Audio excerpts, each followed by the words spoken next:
한국에서 또 독일에서 또 캐나다 캘거리 또 미국 샌디에고 캘리포니아 또 텍사스 엘파소 또 휴스턴 샌안토니오 참 여러 곳에 있지만 우리가 함께 주님 앞에 예배할 수 있는 이 시간 또 이 공간에 대해서 감사합니다.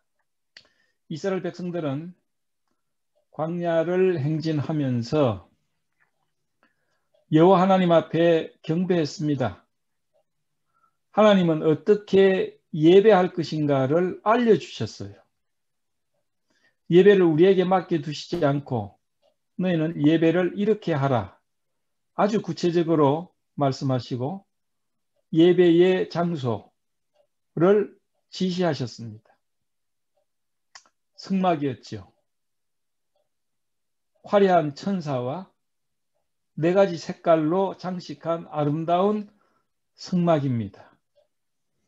그 안에서 하나님을 찬양하고 경배하고 기도한 그 이스라엘 백성들 그리고 제사장들은 서 있는 곳은 먼지가 가득한 땅이었습니다. 하나님은 천장과 벽과 모든 기구는 아름답게 꾸밀 것을 명령하셨지만은 그러나 예배자가 서 있는 땅은 그냥 맨 땅이었어요. 오늘 우리 인생의 길을 걸어가는 우리의 현장에서 그러나 우리는 성막 그리고 성전 안에서 만군의 여호와 앞에 갈 수 있도록 하시고 그에게 예배할 수 있도록 하신 큰 은혜에 대해서 감사합니다. 오늘 말씀은요. 이번 주간이 많은 사람들은 고난주간이라고 부릅니다. 우리 주 예수 그리스도께서 당하신 고난을 기억하고 기념하는 주간입니다. 그리스도께서 당하신 고난은 우리가 겪는 고난과는 비교도 되지 않는 크고 특별한 것이었습니다. 또한 그의 고난은 우리를 위한 자발적이고도 목적을 가진 고난이었습니다. 오늘 우리는 그의 고난을 이미 1700년 전에 예언한 이사야 53장을 중심으로 살펴보겠습니다. 우리는 먼저 그의 죽음의 이유, 우리 주 예수 그리스도께서 십자가의 고난을 받으시고 죽으신 이유에 대해서 먼저 알아야 하겠습니다. 예수 그리스도께서 인간으로 오신 목적 중에 가장 큰 목적은 죽으시기 위해서였습니다. 많은 사람들은 살기 위해 태어나지 않습니까? 그러나 하나님의 아들 예수 그리스도는 죽으시기 위해서 태어나셨습니다. 그분 성육신의 가장 중요한 목적은 우리 인간의 죄를 해결하는 구원자가 되기 위함이었기에 그분은 죽으시기 위해서 나셨다라고 말할 수 있을 것입니다. 죽으시기 위해서 나셨다는 것은 얼마나 놀라운 목표입니까? 우리의 죄를 위해 죽으러 오신 주님. 왜 우리의 주님은 죽으실 수밖에 없으셨을까요? 왜 죽으시기 위해 오셨습니까? 그의 죽음의 이유는 무엇일까요? 범죄한 인간은 죄를 해결할 방법이 없습니다. 이 죄는 죽음 외에는 해결할 길이 없는 것이기 때문에 성경은 말씀하시기를 죄의 싹 결과는 사망이라고 선언하고 있습니다. 최초의 사람인 아담은 하나님으로부터 단 하나의 경고를 받았습니다. 선악을 알게 하는 나무의 실과를 먹지 말라 내가 먹는 날에는 정녕 죽으리라. 여기서의 죽음은 육신적인 죽음을 의미할 뿐만 아니라 하나님과 영원한 분리되는 것, 곧 영원히 영과 육이 영생으로부터 단절되는 것을 의미합니다. 지금 죽음에 대해서 이야기하고 있지만 사실 우리는 죽음이 얼마나 참혹한지는 실질적으로 잘 모르고 있습니다. 사람이 육신적으로 죽는 것도 참혹한 일입니다. 저는 죽은 사람들의 시체를 가끔씩 보아왔습니다. 그것은 참혹하고 심히 혐오스러운 것입니다. 사람이 살아있다는 것이 얼마나 아름다운 모습인지 알 수가 없습니다. 그러나 죽은 모습은 전율이 느껴집니다. 살아있기에 행복을 느끼고 사랑을 느끼고 또 서로 교통할 수가 있는 것입니다. 약 한 10년 전인가요? 한국에 계신 저희 아버지께서 돌아가셨습니다. 돌아가셨다는 이야기를 듣고 달려가 늦게나마 아버지의 시신을 잠시 볼 수가 있었습니다. 그러나 제가 느낄 수 있는 아버지는 더 이상 아니었습니다. 육신은 같았지만 그 느낌은 전혀 달랐습니다. 살아있는 생명이 얼마나 아름다운 것인가를 알 수 있었습니다. 생명이 있고 없고는 엄청난 큰 차이가 있음을 그때 체험을 하였습니다. 죄로 인해 죽을 수밖에 없는 우리를 위하여 하나님의 아들 예수 그리스도는 인간의 몸으로 오셔서 우리의 죄를 해결하기 위해 죽음을 자취하셨습니다. 사실 하나님은 죽으실 수 없으시고 죽음에 어울리시지도 않으신 분이십니다. 하나님이 죽음을 체험하실 수 있는 유일한 길은 죽음이 가능한 사람의 몸으로 오시는 것, 곧 그리스도의 성육신입니다. 우리 주님은 죽으시기 위해 저와 여러분과 같은 사람의 몸으로 오신 것입니다. 마태복음 20장 28절에 기록되기를 자기 목숨을 많은 사람의 대속물로 주려 함이니라. 우리를 위한 대속제물, 곧 우리의 죄를 대신 속하는 대속제물로 죽어주시기 위해서 오셨다는 사실입니다. 또한 마태복음 1장 21절에는 아들을 낳으리니 이름을 예수라 하라. 이는 그가 자기 백성을 그의 죄에서 구원할 자이심이니라. 라고 하신 말씀처럼 우리 죄에서 우리를 구원하시기 위해서 그분은 이 목적을 가지고 죽으실 수 있는 인간의 몸으로 오셨습니다. 또한 우리는 죽음의 본질 혹은 죽음의 고난에 대해서 생각해 보아야 할 것입니다. 사실 우리가 죽음을 두려워하는 이유는 죽음에는 고난과 고통이 따르기 때문입니다.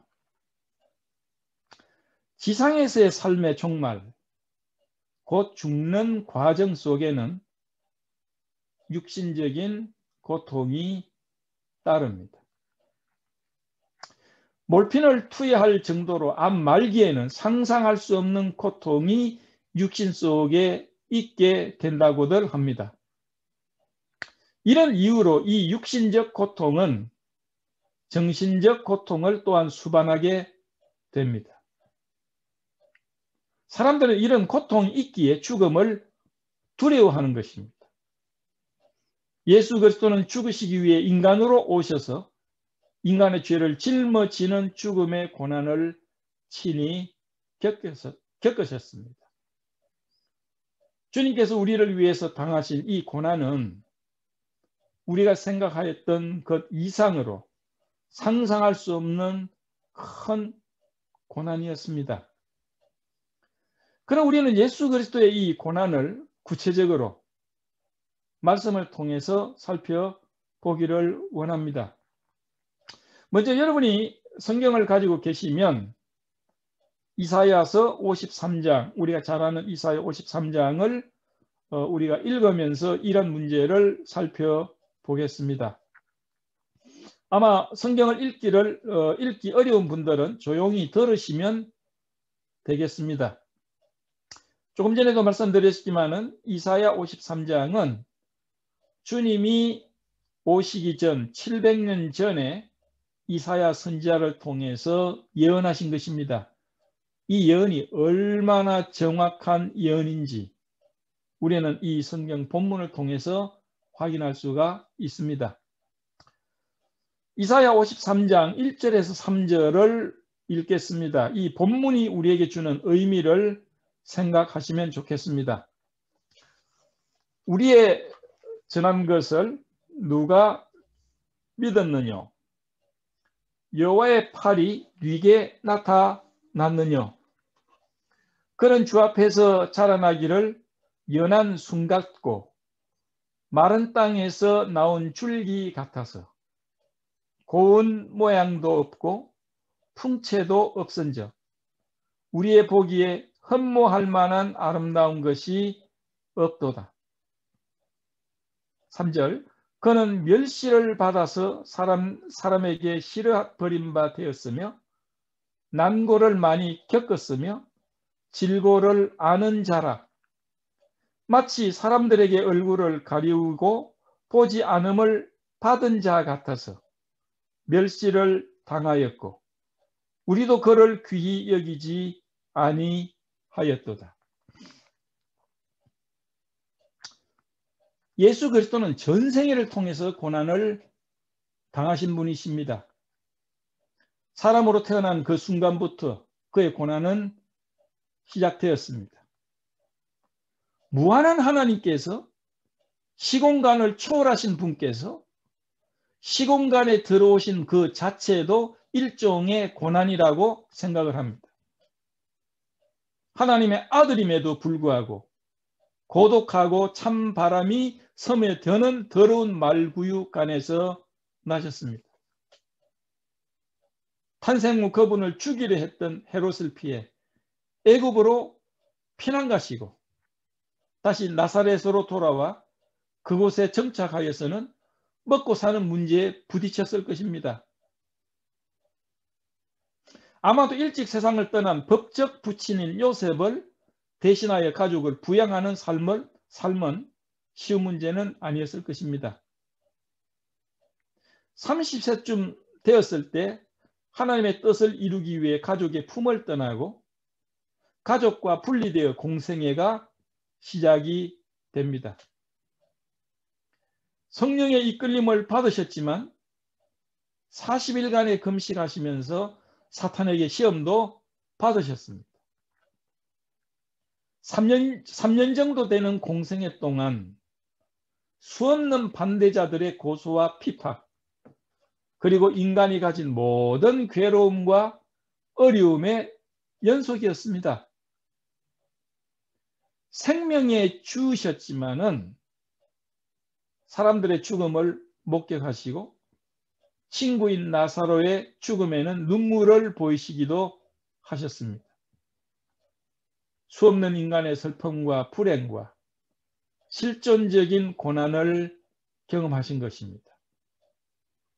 마지막에는 십자가에서 처형되실 수밖에 없는 참혹한 현실 속에 서 계셨습니다. 그의 전생에는 고난의 생이었습니다. 여기 3절을 다시 보면 그는 멸시를 받아 사람들에게 버림을 받으며 난고를 많이 겪었으며 질고를 아는 자라. 마치 사람들이 그에게서 얼굴을 가리는 것 같이 멸시를 당하였고 우리도 그를 귀히 여기지 아니하였도다. 여기에서 그의 생애가 어떠할 것인가를 이사야 선지자는 예언을 해주고 있습니다. 물론 53장은 예수께서 고난 당하시기 전 700여 년 전에 기록이 되었습니다. 성령께서는 예수 그리스도께서 인간의 육신으로 오셔서 어떠한 생애를 살아가실 것인가를 미리 보여주신 것입니다. 결코 평화롭지도 호화롭지도 않은 그의 고난의 생애를 잘 보여주고 있습니다. 그러나 무엇보다도 그의 고난은 십자가 위에서 혹독한 고난을 경험을 하시는 것을 우리는 성경을 통해서 볼 수가 있습니다. 여러분의 성경 4절에서 9절을 우리가 읽어보겠습니다. 이것은 오늘 그분이 어떤 고난을 당하셨는가 하는 것을 얼마나 자세하게 그리고 현실적으로 보여주는 구절인지 알 수가 없습니다. 4절을 보시면 그는 실로 우리의 질고를 지고 우리의 슬픔을 당하였거늘 우리는 생각하기를 그는 징벌을 받아서 하나님께 맞으며 고난을 당한다 하였노라. 그가 찔림은 우리의 허물을 인하며 그가 상함은 우리의 죄악을 인함이라. 그가 징계를 받음으로 우리가 평화를 누리고 그가 채찍에 맞음으로 우리가 나음을 입었도다. 우리는 다 양 같아서 그릇 행하여 각기 제 길로 갔거늘 여호와께서는 우리 무리의 죄악을 그에게 담당시키셨도다. 그가 곤욕을 당하여도 괴로울 때에도 그 입을 열지 아니하였으며 마치 도수장으로 끌려가는 어린 양과 털 깎는 자 앞에서 잠잠한 양같이 그 입을 열지 아니하였도다. 그가 곤욕과 신문을 당하고 끌려갔으니 그 세대 중에 누가 생각하기를 그가 산자의 땅에서 끊어지면 마땅히 형벌받을 내 백성의 허물을 인함이라 하였으리요. 그는 강포를 행치 아니하였고 그 입에 괴사가 없었으나 그 무덤이 악인과 함께 되었으며 그 묘실이 부자와 함께 되었도다. 700년 후에 오는 예수 그리스도의 십자가의 고난을 이처럼 정말 자세하게 그릴 수 있겠습니까? 우리는 이 구절을 읽을 때 성경을 잘 모르고 교회 나가지 않은 사람에게도 이 사람이 누군가의 질문을 하면 대개는 그가 예수 그리스도라고 대답을 할 것입니다. 우리는 이 구절을 통해서 우리는 예수 그리스도를 그릴 수밖에 없는 특별한 그의 고난과 죽음을 여기서 우리는 그려볼 수가 있는 것입니다. 그는 실로 우리의 질고를 지고 우리의 슬픔을 당하였구나. 우리는 생각하기를 그는 징벌을 받아서 하나님께 맞으며 고난을 당한다 하였노라. 그 다음 구절, 그가 찔림은 우리의 허물을 인하며 그가 상함은 우리의 죄악을 인함이라. 그가 징계를 받음으로 우리가 평화를 누리고 그가 채찍에 맞음으로 우리가 나음을 입었도다. 저는 교회 출석하지 않고 성경에 대해서 모르는 그런 분에게 복음을 전한 적이 있습니다. 제가 이 구절을 읽으면서 이분이 누구 같으냐고 질문했을 때 그는 서슴없이 예수 그리스도라고 대답을 했습니다. 얼마나 이 구절이 예수 그리스도를 강하게 나타내주고 있는 구절인지 모릅니다. 이 구절은 예수 그리스도의 십자가의 고난을 보여주고 있습니다. 우리는 이 십자가의 고난을 좀 더 구체적으로, 좀 더 깊이 있게 우리는 살펴볼 필요가 있습니다. 예수 그리스도의 고난은 첫째 육신적인 고난이었습니다. 육신적인 고난이었습니다. 우리 기독신앙의 상징은 십자가입니다. 우리는 장식이나 장신구로 또는 교회의 표시로 십자가를 사용합니다. 지금은 십자가가 거룩한 상징으로 보이지만 그 당시는 처형을 위한 도구였습니다.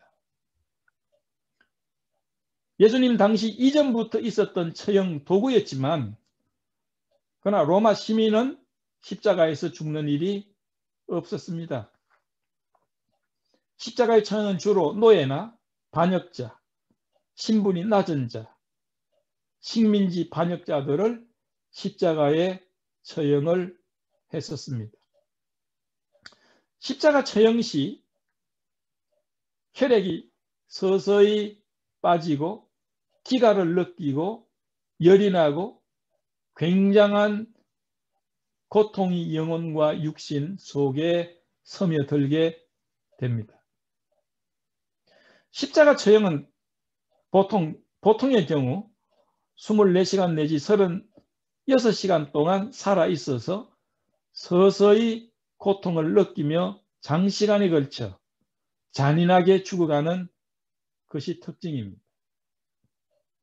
예수님께서도 상상을 초월하는 이 십자가의 고통을 당하셨습니다. 십자가에서 그분은 7마디를 하셨는데 그 중에 한 마디가 목이 마르다 그랬어요.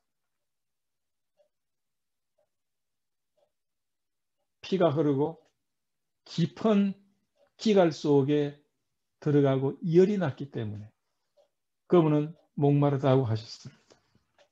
인생의 목마름을 친히 담당하시는 우리 구주의 모습입니다. 그분은 육신적인 고통만 아닙니다. 십자가의 고통은 육신적인 고통보다도 더 심한 고통이 있었습니다. 그것은 죄를 짊어지는 고통이었어요. 예수 그리스도께서 엄청난 육신적인 고통을 당하셨지만은 육신적인 고통 이상의 고통은 바로 우리의 죄를 실제로 짊어지는 고통이었습니다. 그분은 거룩하신 하나님이셨어요. 죄와 상관이 없으신 하나님의 아들이셨습니다. 인간의 몸으로 오시고 인간의 몸으로 나타나셨지만은 그 당시에 죄를 가지지 않은 유일한 분이셨습니다. 거룩한 하나님으로서 인간의 죄를 맛보시고 인간의 죄를 대신 뒤집어 써야 한다는 사실이 거룩한 그에게 얼마나 큰 고통이었는가를 우리는 상상할 수가 없습니다. 예수 그리스도의 고통을 보여주는 또 다른 성경 구절인 시편 22편 4절에는 나는 물같이 쏟아졌으며 내 모든 뼈는 어그러졌으며 내 마음은 천밀 같아서 내 속에서 녹았다. 우리는 복음서에서는 예수 그리스도의 십자가의 고난을 밖에서 제3자 입장으로 보는 것입니다. 그러나 시편 22편은 십자가에 당하신 예수 그리스도의 고통이 내면적으로 우리 주님의 내면적으로 있는 그 고통을 그의 십자가의 고난전 1000년 전의 다윗의 입을 통해서 표현한 것입니다. 나는 물같이 쏟아졌다. 내 모든 뼈는 어그러졌다. 내 마음은 촛불에서 초가 내리는 것 같이 내 마음이 그렇게 부서져 녹아내렸다. 얼마나 구체적인 그리고 극적인 표현입니까? 뼈에 어그러짐 같은 영혼 속의 고통을 어떻게 말로 다 표현할 수가 있었겠습니까?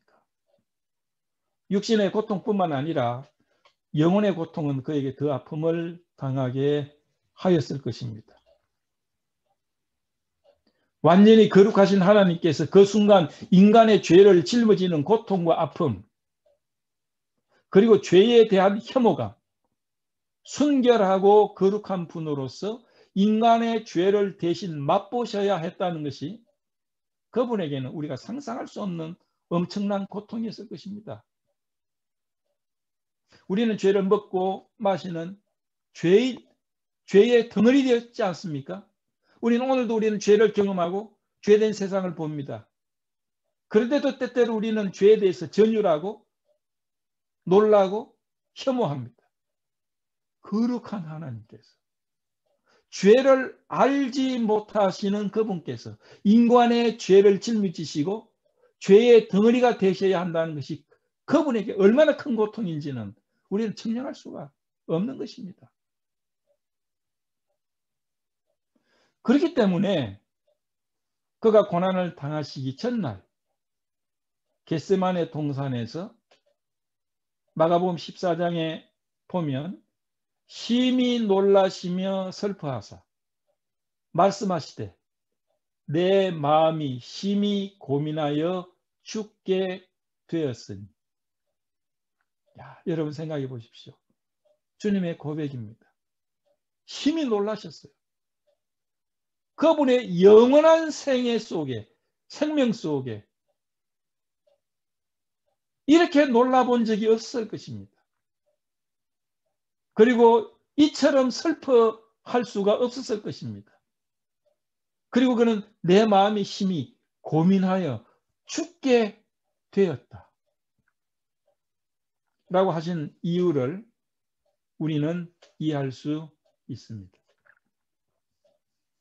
십자가 위에서 육신적인 고통이 있었습니다. 죄를 짊어지는 고통이 있었습니다. 그러나 이거보다 더한 고통이 있습니다. 그것은 세 번째, 버림을 당하는 고통이었습니다. 우리는 누구에서 배반을 당하거나 버림을 당할 때 마음에 큰 고통을 느끼게 됩니다. 우리 주 예수께서는 십자가에서 이런 버림을 당하는 고통을 당하셨습니다. 그의 사랑하는 한 제자가 그를 팔아넘기고 배반하는 것을 당하셔야만 했던 고통. 나머지 11 제자들이 연약함으로 그를 버리고 뿔뿔이 흩어졌을 때에 느꼈을 외로움과 슬픔. 예수님께 결코 배반하지 않겠다고 맹세까지 했던 베드로가 결국 그를 3번이나 부인했을 때 예수님께서 느끼신 비애와 슬픔은 어떠했겠습니까? 그러나 주님은 아셨습니다. 그들의 연약함과 그들이 자기를 버릴 것을 이미 알고 계셨습니다. 제자들이 그를 배반한 것에 대해서 주님은 고통을 느꼈겠지만 그러나 주님은 그들이 연약함을 알시고 이미 그것을 예상하셨습니다. 그러나 거기에서 예수 그리스도의 고통이 진정으로 있는 것은 아닙니다. 버림당함의 최절정은 인간으로부터 온 것이 아니었습니다. 그 고통은 바로 하나님 아버지로부터 왔습니다. 예수께서 십자가에서 하신 7가지 말씀 중 하나가 아버지여 왜 나를 버리시나이까? 아버지여 왜 나를 버리시나이까? 였습니다. 사람들은 하나님께서 아들을 버리는 상황을 아무도 알 수가 없었지만은 하나님이시면서 하나님의 아들이 되신 곧 삼일체 중에 제2위가 되신 예수 그리스도께서는 아버지 하나님이 자기를 버리시는 것을 느꼈어요. 그렇기 때문에 그는 아버지 왜 나를 버리시나이까? 얼마나 큰 절망이며 슬픔이었겠습니까? 하나님의 아들은 인간의 육신을 가지고 오시고 수없는 환난 속에서 계셨지만은 그래도 아버지 하나님과 아들 하나님은 한치의 간격도 없는 깊은 교제 속에 계셨습니다. 아버지 하나님과 그를 분리할 수 있는 것은 아무것도 없었어요. 그러나 이 순간에 갈보리 십자가의 고난의 순간에 우리의 죄가 하나님과 하나님의 아들 사이의 간격을 만들었습니다. 예수께서는 공생애를 사시면서 아버지께 늘 기도하셨어요. 나를 보내신 이가 나와 함께 하시도다. 내가 항상 그의 기뻐하시는 일을 행함으로 나를 혼자 두지 아니하셨느니라. 시험을 당하시고 고난을 받을 때라도 아버지 하나님과 일치된 관계 속에 계신 상태를 그분은 늘 유지하셨습니다. 그러나 이 순간 십자가 위에서 아버지 하나님은 아들로부터 머리를 돌리셨어요. 이것은 하나님 아버지께서 인간의 죄를 그에게 담당시키시고 이제 그를 버리신 것입니다. 이것이 죄의 무서운 점입니다. 이것이 우리 인간의 죄의 참혹함입니다. 인간의 죄는 하나님 아버지께서 아들 하나님으로부터 머리를 돌리시기까지 하셨던 비극적인 것이었어요. 죄는 하나님으로부터 버림을 당하게 합니다. 죄는 하나님과 우리 사이를 분리시킵니다. 이사야 59장 2절에는 오직 너희 죄악이 너희와 너희 하나님 사이를 내었다 라고 이야기합니다. 우리가 하나님으로부터 분리되어 있던 상태를 해결하시기 위해 예수께서 우리의 죄를 짊어지심으로 스스로 우리를 위해 하나님과 분리를 대신 담당하신 것입니다. 예수께서 하나님과 분리되심을 통해 하나님은 우리를 받으신 것입니다. 하나님 아버지께서 예수 그리스도를 버리신 그 순간 온 천지에 굉장한 지진이 있었습니다. 일식과 같은 큰 어둠이 몰려왔습니다. 이것은 세상의 빛, 곧 그리스도께서 사라지셨다는 사실을 시사해 줍니다. 하나님의 아들은 하나님께서 자신을 버리시는 엄청난 고통을 겪으시고 오후 3시경 다 이루었다 하시며 운명을 하셨습니다. 여러분 30대 건장한 남자가 6시간 만에 운명한다는 사실은 흔하지 않은 것입니다. 아까 이야기했지만 십자가의 처형은 통상 건장한 남자의 경우 24시간 내지 36시간 동안 십자가에 죽지 않고 고난을 당한다고 합니다. 그러나 주님은 30대의 주님은 6시간 만에 운명을 하셨어요. 이것은 그에게 엄청난 고통이 있었음을 의미합니다. 제가 읽었던 어느 책의 저자는 스튜어트라는 의사면서 훌륭한 그리스도인이고 신학자입니다. 스튜어트는 예수 그리스도의 육신적인 사인, 죽음의 이유를 심장 파열이라고 진단했습니다. 그는 의사였기 때문에. 심장 파열. 저는 이 진단이 매우 성경적으로 타당한 분석이라고 생각을 합니다. 그리스도의 고난이 있기 1000년 전에 다윗의 입으로 그의 내면적인 고통을 다음과 같이 예언한 성경 구절이 있습니다. 시편 69편 20절인데요. 제가 읽겠습니다.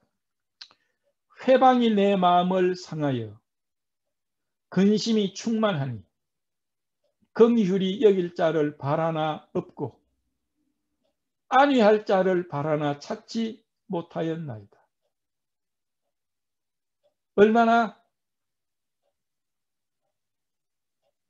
심장 파열이라는 그 사인과 조화가 됩니까? 회방이 내 마음을 상하여 근심이 충만하니 긍휼히 여길 자를 둘러보았지만 나를 안위할 자는 찾지 못했다. 철저한 고독입니다. 그의 영혼 속에 말로 표현할 수 없는 큰 고통이 있었기에 그렇게 빨리 운명하실 수밖에 없었다는 것입니다. 사람이 너무 큰 충격을 받으면 심장 파열로 죽기도 합니다. 그렇지 않습니까? 너무나 큰 충격을 받으면 우리는 그걸로 심장이 멈추고 죽기도 하는 것입니다.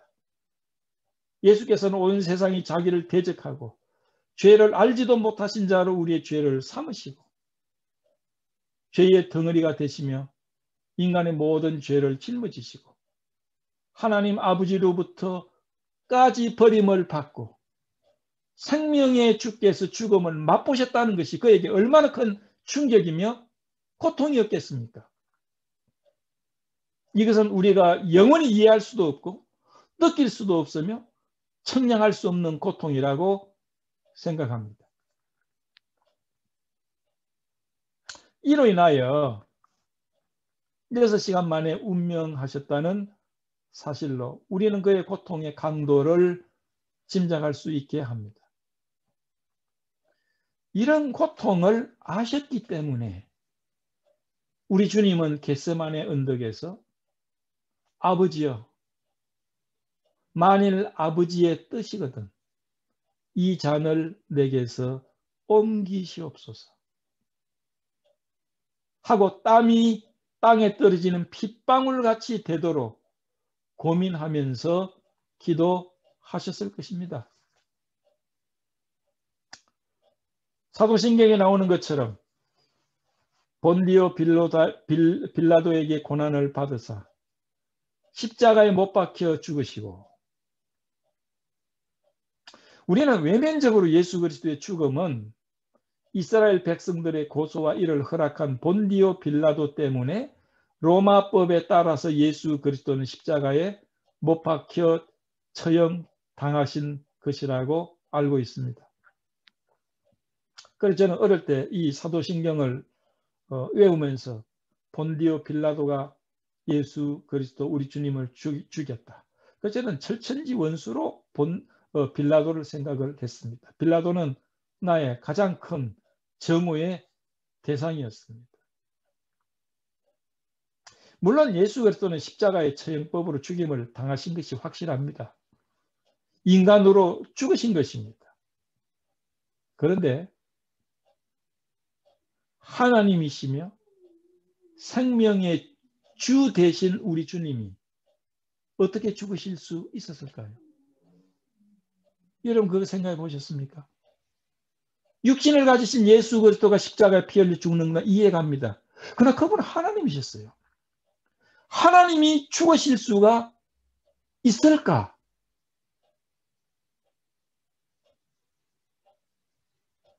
이것은 신학적으로 가장 어려운 주제 중에 하나입니다.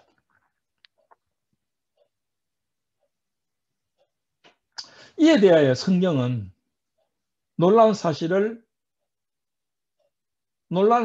말씀을 우리에게 기록하고 있습니다.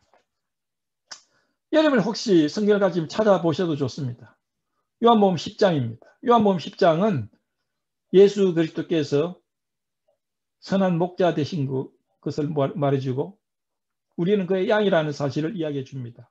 요한복음 10장은 목자의 장이고 양의 장입니다. 그 구절 가운데 17절, 18절을 보시면 제가 읽겠습니다.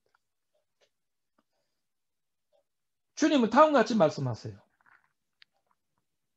아버지께서 나를 사랑하시는 것은 내가 다시 목숨을 얻기 위하여 목숨을 버림이라. 이를 내게서 빼앗는 자가 있는 것이 아니라 내가 스스로 버리노라. 나는 버릴 권세도 있고 다시 얻을 권세도 있으니 이 계명은 내 아버지께서 받았노라 하시니라. 여기서 참 재밌는 말씀입니다. 우리의 목자 되시는 주님은 이렇게 표현해요. 나는 인간으로 몸을 가지고 왔다. 그러나 나는 하나님이다. 그렇기 때문에 나는 목숨을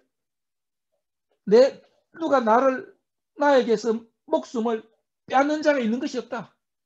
누가 하나님인 나의 생명을 빼앗을 수 있느냐? 그러나 나는 목숨을 얻기 위해서 목숨을 버릴 수 있다. 내가 스스로 버린다. 나는 목숨을 버릴 힘도 있고 나는 내 목숨을 다시 찾을 수 있는 능력도 있다. 아, 얼마나 놀라운 것입니까? 빌라도가 예수 그리스도를 십자가에 못 박혀 죽었다고요? 맞습니다. 예수 그리스도는 힘없이 아무 저항 없이 죽임을 당하신 것뿐입니까? 물론 나사렛 예수는 그러실 수 있습니다. 그러나 그분은 임마누엘 하나님이십니다. 창조자십니다. 생명의 주십니다. 모든 생명의 근원이십니다. 영원한 분이십니다. 그분이 그렇게 죽임을 당하실 수 있다는 것입니까? 천만의 말씀입니다. 그분은 목숨을 버릴 수도 있고 목숨을 찾을 수도 있는 생명의 주님이십니다. 이 말씀은 예수께서 참 인간으로 육신을 가지고 계셨기 때문에 십자가에 못 박혀 죽임을 당하실 수 있는 분이셨어요. 그러나 예수께서는 하나님 자신이십니다. 하나님은 생명의 근원이시기에 죽일 수도 없고 죽임을 당할 수도 없는 분이십니다. 그럼 어떻게 우리 주님은 죽으심을 당하실 것인가요? 당하신 것일까요? 육신으로 오신 우리 주님은 죽임을 당하셨다고 할 수 있지만 사실은 하나님으로서의 예수 그리스도는 죽임을 당하실 수 없었으나 자신의 생명을 스스로 버려 주셨습니다. 양과 같은 우리를 위하여 사랑의 목자께서는 같은 요한복음 10장의 11절과 15절에는 나는 선한 목자라. 선한 목자는 양을 위하여 목숨을 버리노라. 피동이 아닙니다. 목숨을 앗아가는 그러한 것을 당하는 것이 아니고 스스로 목숨을 버린다고 이야기했어요. 왜? 그분은 생명의 주기 때문에, 하나님이시기 때문에 생명을 찾을 수도 있고 생명을 스스로 버릴 수도 있는 분이신 것을 나타내 주고 있습니다. 얼마나 놀라운 분이십니까? 십자가의 죽음을 당하셨습니까? 맞습니다. 그것은 그분이 인간이셨다는 사실을 나타내 줍니다. 그러나 예수께서는 하나님이셨기 때문에 어느 누구도 그분을 죽일 수 없었습니다. 때문에 자기 자신이 스스로 자기 생명을 버리시고 포기해 주신 것입니다. 이것은 그가 또한 하나님이셨다는 사실을 보여줍니다. 우리 요한복음 19장에서 놀라운 구절을 발견합니다. 이 사실을 알게 되면 이 구절이 얼마나 위대하고 놀라운 구절인 것을 알 수 있습니다. 성경 여러분의 요한복음 19장 30절을 우리가 같이 보시면 좋겠습니다. 요한복음 19장 30절입니다. 예수께서 신 포도주를 받으신 후 가라사대 다 이루었다 하시고 머리를 숙이고 영혼이 돌아가시니라. 한국 성경 참 잘 번역을 했다고 봅니다. 그러나 이 부분에 있어서는 영어 성경이 훨씬 더 우리 마음에 와닿습니다.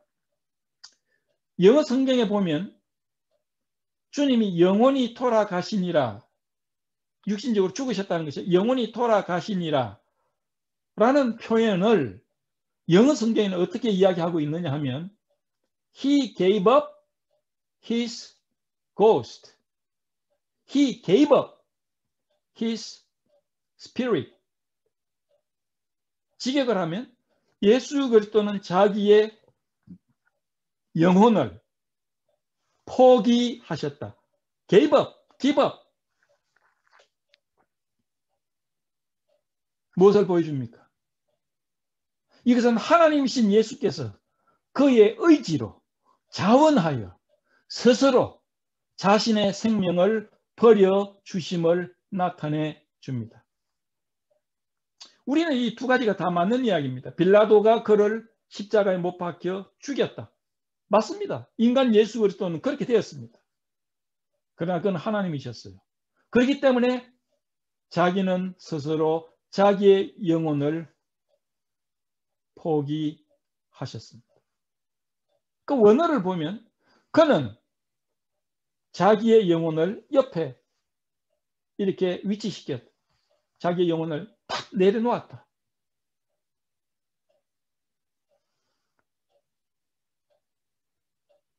이런 사실은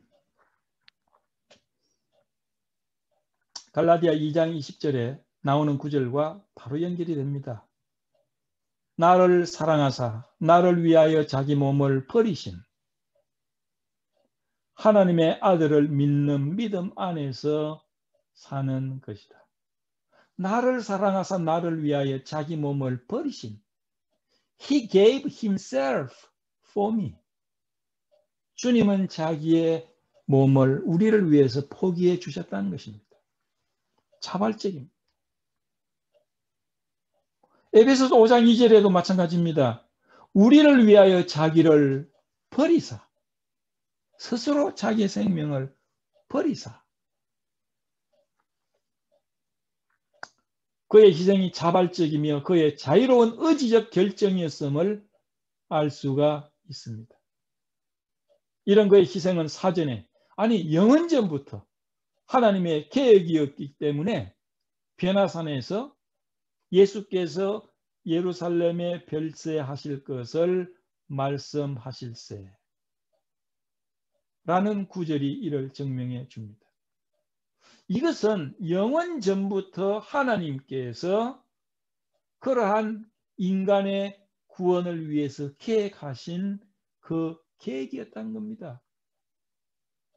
예수께서 예루살렘에서 별세하실 것을 말씀하실세. 하나님이 얼마나 우리를 위한 구원의 계획이 놀라운 것인 것을 볼 수가 있습니다.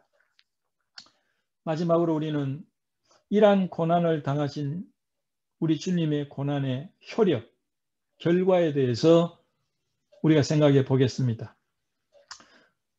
이사야 53장으로 돌아가서 10절에서 12절입니다. 주로 이 구절, 이 뒷부분은 우리가 잘 주목하지 않는 구절이지만은 그러나 이 구절이 이 고난의 결과에 대해서 잘 보여줍니다. 53장 10절 보시면 읽겠습니다. 여호와께서 그로 상함을 받게 하시기를 원하사 질고를 당케 하셨은즉 그 영혼을 속건 제물로 드리기에 이르면 그가 그 씨를 보게 되며 그 날은 길 것이요 또 그의 손으로 여호와의 뜻을 성취하리로다. 가라사대 그가 자기의 영혼에 수고한 것을 보고 만족히 여길 것이라. 나의 의로운 종이 자기 지식으로 많은 사람을 의롭게 하며 또 그들의 죄악을 친히 담당하리라. 이러므로 내가 그로 존귀한 자와 함께 분깃을 얻게 하며 강한 자와 함께 탈취한 것을 나누게 하리니 이는 그가 자기 영혼을 버려 사망에 이르게 하며 범죄자 중 하나로 헤아림을 입었습니다. 그러나 실상은 그가 많은 사람의 죄를 지며 범죄자를 위하여 기도하였느니라 하십니다. 놀라운 것은 예수 그리스도의 이러한 고난이 엄청난 일을 성취하셨다는 데 있습니다. 예수 그리스도의 고난은 죽으시기 위해서 오신 그분의 목적을 이루셨습니다. 다 이루었다 하심으로 그는 우리를 구원하시는 그의 목적을 이루신 것을 선언한 것입니다. 하나님께서 죄인인 우리에게 내리신 영원한 죽음을 예수께서 대신하시고 우리로 하여금 영원한 죽음을 면하게 하셨습니다. 하나님의 이 엄청난 죄에 대한 형벌이 우리에게 아니고 십자가 위에 예수 그리스도에게 성취됨으로써 우리는 그 형벌에서 면하게 된 것입니다. 이것이 복음입니다. 예수께서 약 2000년 전 갈보리 십자가에서 죽으셨지만 그의 이 죽음으로써 우리의 죄는 완전히 그리고 영원히 해결된 것입니다. 히브리서 9장 12절에는 염소와 송아지 피로 아니하고 오직 자기 피로 영원한 속죄를 이루사 단번에 성소에 들어가셨느니라고 기록하고 있습니다. 우리를 위하여 죄인의 모습으로 죽으셨던 그분의 엄청난 고난. 그러나 놀라운 것은 그가 육신으로 오셔서 육신적으로 피 흘리시고 육신적으로 고난을 당하시고 결국 우리를 위해 죽으신 그분은 곧 하나님 자신이셨습니다. 예수께서 우리의 속죄를 이루셨기 때문에 이제 우리가 우리의 죄를 위하여 속죄할 이유가 없어진 것입니다. 예수께서 하나님과 관계를 포기하심으로 우리와 하나님과의 관계를 연결해 주셨습니다. 십자가에서 죽으심으로 우리가 하나님 앞에 나갈 수 있는 길을 완성해 주신 것입니다. 나는 길이요 진리요 생명이니 나로 말미암지 않고는 아버지께로 올 자가 없느니라. 이렇게 성경은 그가 우리의 구원, 영생, 속죄의 길을 이루셨다고 선포합니다. 이 구원은 하나님께서 이루셨기 때문에 영원하고 완전합니다. 이 놀라운 십자가의 구원을 겸손하게 믿음으로 받는 것이 구원의 유일한 조건입니다. 구원의 이 유일한 조건은 착함도 행함도 어떤 신분도 아닙니다. 나를 위해 구원을 이루시고 속죄하신 예수 그리스도를 나의 구원의 주로 받아들이는 것 뿐입니다. 우리가 잘 아는 에베소서 2장 8절 9절입니다. 너희가 그 은혜를 인하여 믿음으로 말미암아 무엇을? 구원을 얻었나니 이것이 너희에게서 난 것이 아니요 하나님의 선물이라. 다시 강조합니다. 행위에서 난 것이 아니니 이는 누구든지 자랑치 못하게 함입니다. 주님, 당신은 나의 구원자이십니다. 당신은 나의 유일한 구원의 길이십니다. 주님은 저의 길이요, 저의 진리요, 저의 생명입니다. 나는 당신을 의지하고 십자가 위에서 이루신 속죄를 받아들입니다. 라고 고백하는 것만이 구원의 길입니다. 하나님께서는 그의 아들 예수 그리스도를 통해 저와 여러분의 죄를 해결해 주셨습니다. 우리를 하나님의 자녀로 삼아 주시고 모든 사람들이 예수 그리스도의 십자가의 고난과 예수 그리스도를 통해서 지금이라도 하나님께 나아갈 수 있다는 사실이 얼마나 감사하고 감격적인가요? 이 예수님을 여러분의 구원자로 받아들이십니까? 여러분의 영생을 위하여 그분만을 의지하십니까? 예수 그리스도를 겸손히 그리고 여러분의 왕과 주인으로 받아들이십니까? 저는 오늘 여러분의 구원이 하나님의 아들 예수 그리스도를 통해서 이미 그리고 영원히 완성되었다는 사실을 우리는 깊이 아셨길 바랍니다. 예수 우리 주는 주를 믿는 우리에게 성경은 분명하게 영원한 생명을 다음과 같이 약속합니다. 하나님이 세상을 이처럼 사랑하사 독생자를 주셨으니 누구든지 저를 믿으면 멸망치 않고 영생을 얻게 하려 하심이니라. 또 한 구절 요한일서 5장 13절입니다. 내가 하나님의 아들의 이름을 믿는 너희에게 이것을 쓴 것은 성경을 쓴 것은 너희로 하여금 너희에게 영생이 있음을 알게 하려 합니다. 우리가 구원받은 것을 어떻게 할 수 있습니까? 하나님의 말씀에 그렇게 되어 있습니다. 하나님의 말씀에 기록되어 있습니다. 그것이 우리의 증거입니다. 오늘 우리 주 예수 그리스도의 은혜가 여러분의 영혼과 여러분의 순례 생애에 늘 함께 하시기를 바라는 것입니다. 기도하겠습니다. 아버지 하나님, 당신의 아들을 우리를 위해서 주신 청량할 수 없는 은혜와 자비와 사랑에 대해서 감사합니다. 주님의 고난이 어떠한 고난이었는가를 저희들이 생각했습니다. 거기에는 주님의 사랑이 나타나 있습니다. 우리를 향한 주님의 자비가 나타나 있습니다. 우리에게 영생의 길을 이렇게 열어주신 주님을 찬양하고 경배합니다. 우리에게 새로운 생명을 주셨으니 이제 저희들이 주님의 영광을 위해서 진정한 삶을 살아갈 수 있도록 지혜와 능력을 더하여 주옵소서. 우리의 인생길에 있어서 예배하면서 감사하면서 그리고 감격하면서 살아갈 수 있도록 하여 주옵소서. 우리를 죄에서 구원하신 우리 주 예수 그리스도 이름으로 기도하옵나이다. 아멘.